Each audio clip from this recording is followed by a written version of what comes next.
Welcome to our fourth installment of Build Your Own Deer Factory right here in Nebraska, Doc. Yep. We've been working with the folks at Whitetail Properties on this property. It's a beautiful property, 400 plus acres. We've gone and we've identified the critical components, all 5 of them. And what we're gonna do in this episode is we're gonna come back to the first one, and that's thermal cover. Yes. And we addressed it slightly in the last episode, but we want to deep dive here, and we want to talk about the 2 types of thermal cover. Yeah. Why it is that deer appreciate them, what it is that makes them that kind of thermal cover, and then also how do we build it? Okay, there's summer thermal cover and there's winter thermal cover.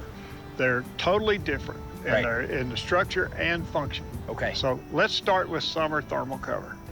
You always have to consider the energetics of deer, you know, that deer are going to be seeking the temperatures and conditions that are most conducive to efficient use of their resources. Okay. So is a deer out there feeding mostly during the night, okay? Okay. Especially in the summer. Okay. And then they're going to retire to some place to spend the hot part of the day. Right. Okay.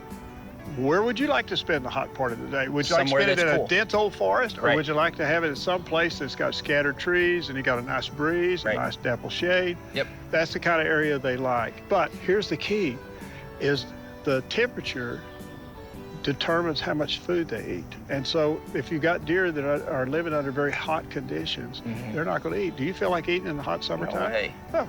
So in a cool conditions, they're going to feel more like eating. Right. Okay? And that's also a great place to put a feeder pump. And eating is important during those summer months because of why? Oh, eating is important because the buck in July is going to need about 6,500 calories a day, but they need a lot of protein and a lot of digestible energy. Right. Okay. So eating is important, and it's been said that deer in cooler climates, where it's cooler in the summer, tend to have bigger bodies and have bigger antlers. Right. Yep. So cooler temperatures helps them in regards to being able to manage a greater level of consumables or food, and they're going to have a greater level of energy for bigger body mass and bigger antler growth. Right. Okay. So we've addressed why summer thermal cover is important. Right. Let's address winter thermal cover now. Okay, winter thermal cover is the exact opposite. Is they're wanting to conserve calories and they want to conserve body heat.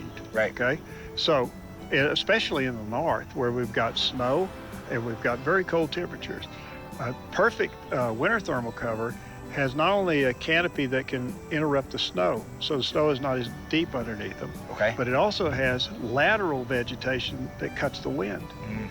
And so you want a 3-dimensional habitat, whereas the summer is a 2-dimensional habitat. Just like in summer thermal cover, we're going to have to thin the overstory a little bit. Right. Okay.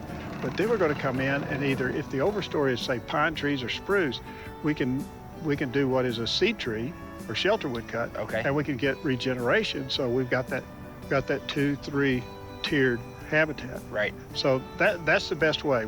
The hardest way is to plant. We can plant conifers, we can plant cedars, we can plant pines, but that's a lot of labor and it can be expensive. Okay, so here on this property, we now know what each type of cover is, thermal cover is. Yeah. We know why it's important to our deer, why they have to have it in that fashion, why it's important for us to have both aspects of thermal cover on our property.